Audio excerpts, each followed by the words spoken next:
welcome back to my channel. So today I'm going to be sharing with you my very first ever anti-haul video. So if you guys are not familiar with what an anti-haul is, I just wanted to start out by kind of explaining it a little bit. I feel like they're gaining a lot of traction here on YouTube, and I've been seeing a ton of these videos and really enjoying watching them, by the way. But just in case you have not heard about them yet, basically what it is I'll be talking today with you guys about certain products that are new, just hit the shelves, that I am not interested in buying, and then explaining to you the reasons why I won't be buying those products. The reason I really like this video idea, and by the way, I did want to let you guys know, I'm pretty sure that Kimberly Clark was the originator of this series. She makes awesome anti-haul videos, and she's done quite a few of them, but I'm pretty sure she was the one that kind of came up with this idea, and I just think it's a fantastic idea, because here on YouTube, we're kind of bombarded with product recommendations and things that we should buy, and when you hear all these videos over and over again about products, you know, and how fantastic they are, you feel like you have to buy everything that hits the shelves. And sometimes it's nice and refreshing to hear, hey, maybe you don't need this item. This is something that you, if it was, you know, something you were interested in, you can probably skip this particular thing. Also, I feel like a lot of times, because of the amount of PR packages that are sent out nowadays, it feels like all of the larger YouTubers are getting every new released product sent to them. And you know, I feel like sometimes there might be a little bit of bias when you receive the product for free, that you feel like you have to say good things about it. So I'm hoping that's not always the case, but you know how it is, you guys. You kind of take those reviews with a grain of salt, like, okay, they sent that to you.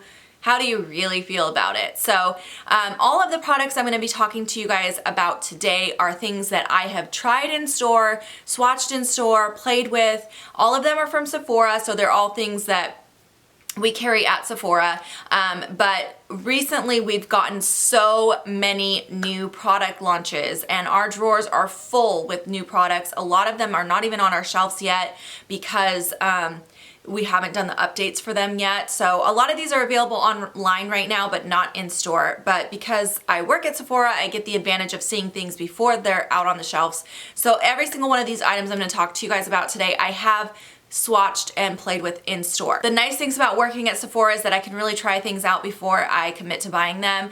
And sometimes you have high hopes for a product and then you see it in store and you're like, I don't really need to spend my money on that item. So let's go ahead and get into this anti-haul. I will be looking down at my phone a lot, just to let you guys know in advance. I have my list saved on my Sephora shopping cart, so I'll be referring to that. So if you see me looking down, that is why. And then I will link all of the products down below for you in case you're interested in checking any of them out.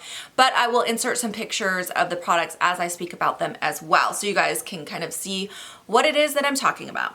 So let's start out with a brand new collaboration that is on the shelves right now, and it is the collaboration between Too Faced and Kat Von D. So when I initially heard about the collaboration that they were planning to do, I was very excited because I really love both of these brands a lot, and I was very intrigued and interested to see what they came up with for this collaboration. As soon as I started seeing pictures, I was like, I'm not really feeling it. And then definitely when I saw it in store, I was like, I'm passing on this. First of all, the first problem with this collaboration is that they way overpriced the products in this collaboration. I don't know what they were thinking, but the palette in particular, so I'm going to talk about that first. The Kat Von D Too Faced Better Together Ultimate Eye Collection. So it is a palette. If you haven't seen it, again, I'll insert the pictures, but the palette is magnetized and it's shaped like a heart, and each half of the heart belongs to each brand. So one half is for Kat Von D and one half is for Too Faced. You can pull them apart and then you have two separate palettes, or you can keep them together. So first of all, the packaging, it's a cute concept, but as far as storage, it seems like it would be a pain in the butt to try to store it. And then that's the first well, there's so many problems with this collaboration. So the price, way overpriced. The packaging is cute, but not functional. The color selection, so the Too Faced half of the palette, all of the colors on that side are colors that we've seen over and over again from Too Faced. There's absolutely nothing unique on that side, nothing special. It just reminds me of all of their holiday palettes that they come out with every year. They're really was nothing, I don't know, it just was definitely a total miss for me. And then the Kat Von D side, there's a matte red, which I felt like was sort of unique, but if you own her Mi Vida Loca palette from last year's holiday, you have a matte red in that palette as well. And then all the other shades are so basic. There's a matte black, a matte white, you have a taupey color, a matte gray, and then kind of a peachy color. So every single shade in that palette are shades that you probably have over and over again in many, many palettes. Nothing really too special. Now you do get a full-size tattoo liner and a full size of the mascara, the Too Faced Better Than Sex mascara, which those are great products, but I think a lot of us would have rather seen just the palette sold separately, because if you wanted to buy the liner and the mascara, you probably would just go ahead and do that, and then it could significantly reduce the price of this palette without those two items in there.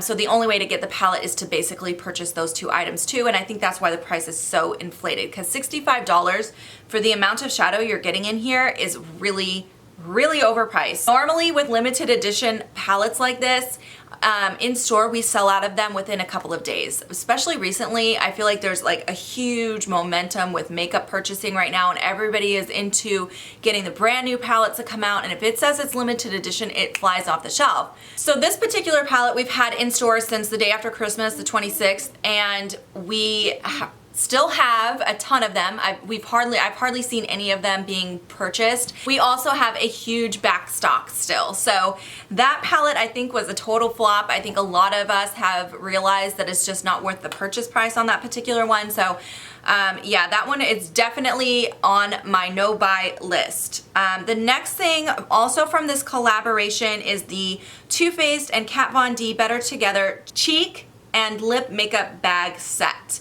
Again, the price on this to me is just crazy. It's $38, and basically what you get in the set is the makeup bag, which is cute but not worth $40.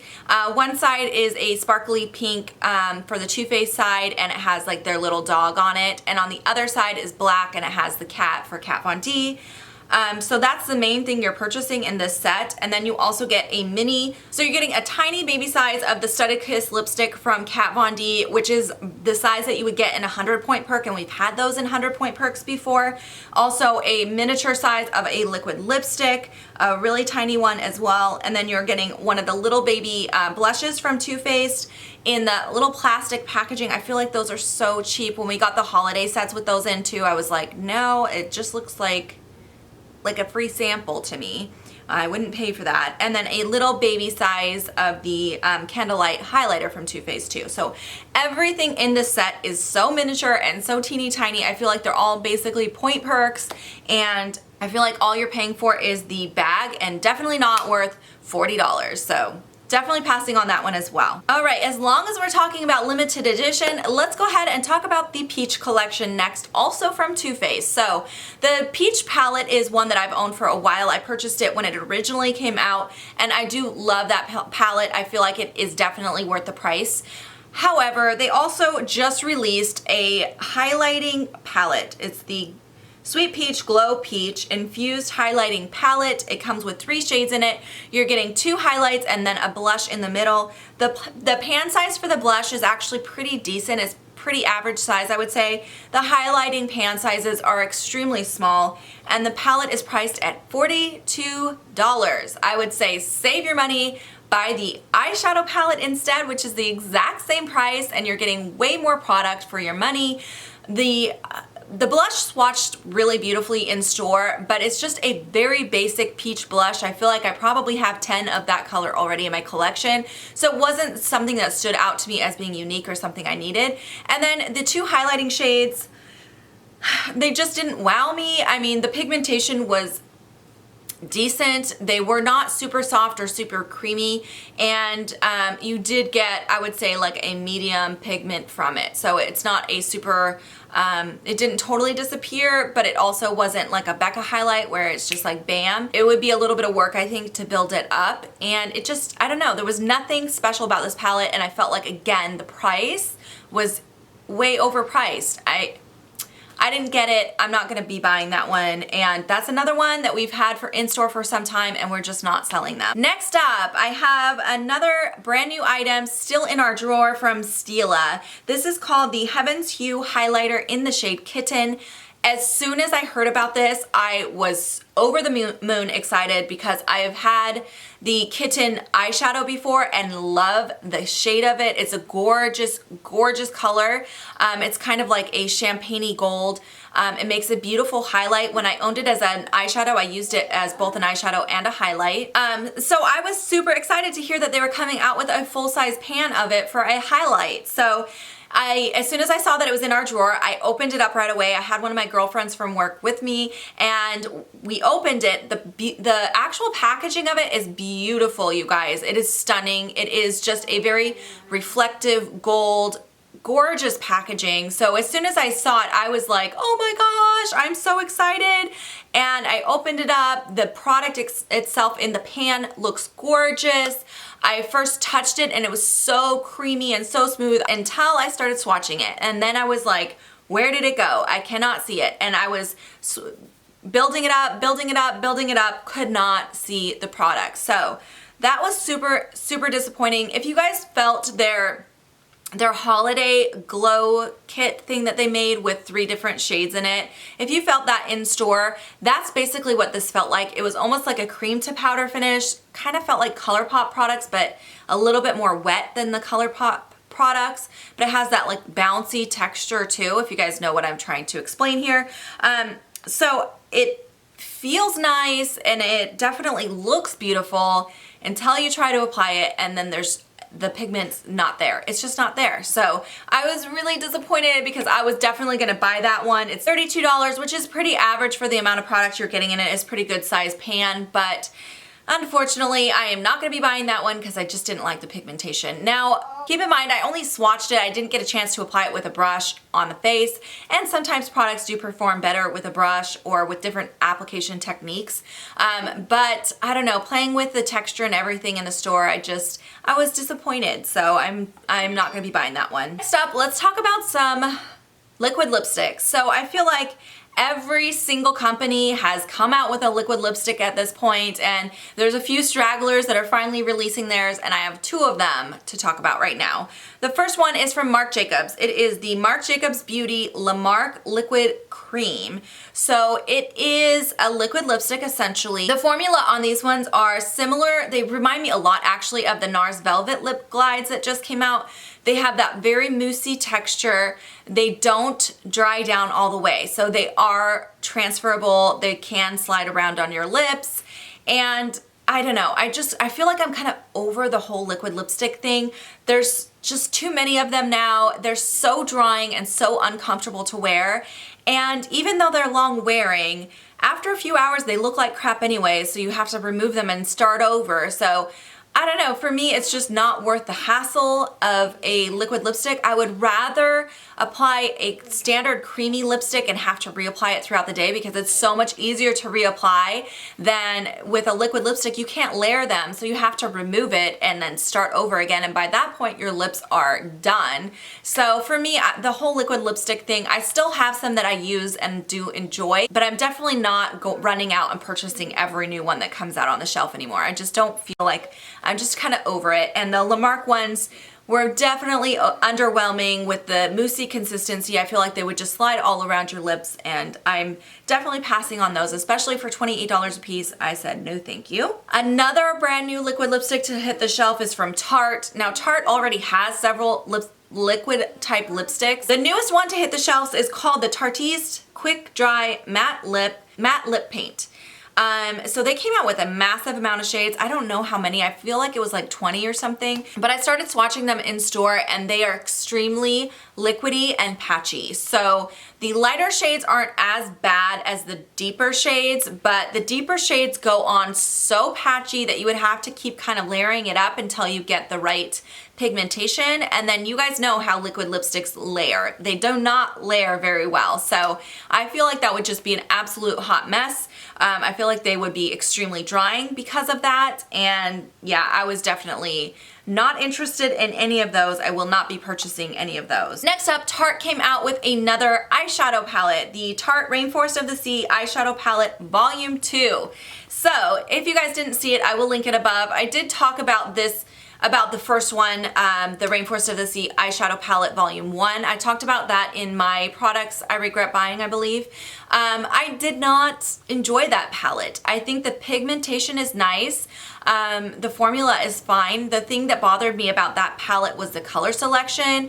They're all shimmery. There is nothing matte in there at all, nothing even with a satin finish. They're all shimmers, and they're all, in my opinion, lid shades. There's no highlights, there's no transition shades, there's no deepening shades. It's all just a bunch of lid shades, and there's too many colors that are so similar. To me, it was just like a very boring palette. So when I heard they were coming out with a second palette, I wasn't too intrigued by it. But we did get it in store, so I figured I would go ahead and play with it and just see what I thought. And to be honest, you guys, the color selection is a little bit better than the first one. It's not all like basically one note and one tone. You do have a little bit more variation. However, the pigmentation is not that great. I feel like the first one was better. This one, it goes on a little patchy, a little chalky. There's some actual glitter shades, not just shimmer shades, and the glitter shades apply extremely patchy. I'm not a fan of these palettes. I'm definitely not going to buy another one, and I think you could definitely save your money and not spend the $36 on that palette. Okay, so the last two products that I have to talk about are both skincare, and they're very similar products, so I thought I would kind of talk about them together. So the first one I wanted to bring up is from Korres. It is the Greek Yogurt Smoothie Priming Moisturizer. It's $42. So basically it is supposed to be a moisturizer and a primer in one. I think it's a great idea. I do have other products like that that are multitaskers that I really enjoy. So, and I love Korres, you guys. I am a big Korres fan. I own a lot of their skincare. So as soon as I saw it, I was like, oh my gosh, I really need to have this. But we were making our tester, I pulled it out, tried a little bit on the back of my hand and smelled it, and that's where it went wrong. So the texture actually does feel really nice.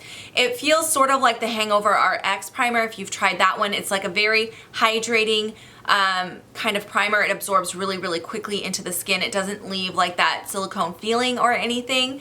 The problem with it was the smell. It does have a very floral scent to it, and I feel like applying something like that to your face as a primer, you're going to be able to pretty much smell it all day. I just don't think I could do that. So I'm passing on it for that reason.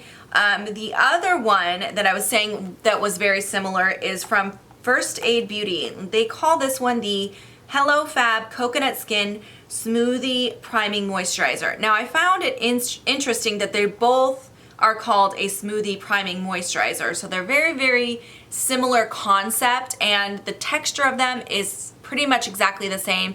And both of them, as I mentioned, remind me of the Hangover RX. The problem with the First Aid Beauty one is the same problem as I had with the one from Korres. There isn't a bad smell in my opinion. I did not like the way it smells. It's supposed to smell like coconut, but to me it had kind of a medicine kind of a smell to it. It didn't smell right to me. Now I will let you guys know, half the people I work with swear it smells just like coconut, and the other half of us don't like it and think it has an odd smell. So you might want to try that one in store and see what you think before you make a decision, but in my opinion, I did not like the scent and I will not be purchasing it. It is a little bit more affordable than the Korres one at $28, whereas the Korres one was $42. So those are all the products that I wanted to share with you guys today on my very first ever anti-haul. I hope you guys enjoyed watching this. I always find it refreshing to hear about things that people don't think that I have to have, because my wish list is already so long. It's nice to be able to cross a few things off of there. So I hope you guys did enjoy this. If you have any questions or comments for me, leave them down below. If you did enjoy watching this video and want to see me do more videos like this one in the future, make sure to click that like button down below so that I know you enjoyed it, and I will definitely make some more because I definitely have other products that I am not going to be purchasing. Thank you guys so much for watching today. I will see you in my next video. Bye, you guys!